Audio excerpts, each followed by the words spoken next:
Eu am chemat prietenii care știu ce desenez eu. Eu uneori comit, așa am numit expoziția, perspective non-politice și ele sunt retro pentru că, Valerica, bună seara, pentru că sunt într-o retrospectivă, sunt și lucrări mai vechi. Este o expoziție cu vânzare, vă spun din start.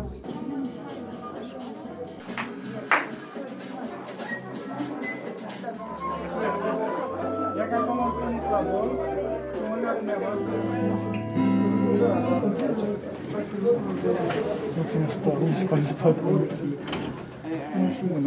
Trebuie pauză.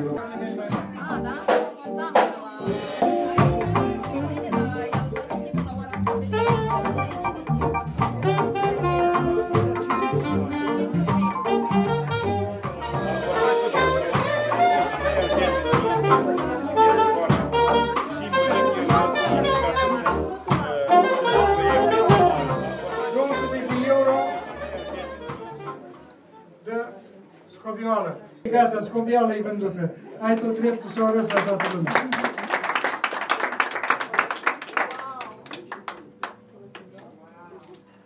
Asta e lucrarea care, trebuie să vă spun, multă lume a pus ochiul pe ea.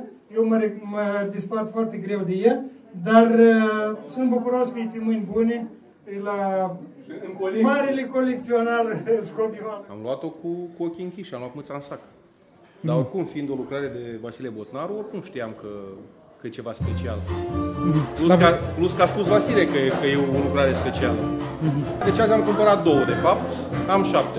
Și în weekend probabil soția mă va pune să dau găuri în pereți, să ne punem pe pereți. În esență, fiecare desen al lui sunt câteva gesturi aruncate foarte nervos în pagină, foarte exact. Pe de altă parte există acel spațiu dintre aceste linii, spațiu foarte sugestiv, este ca un fel de spațiu gol dintre lamele confesionalului sau dintre lamele jaluzelilor. Ele spun lucruri diferite în funcție de cultura fiecăruia, de dispoziția, dacă vrei.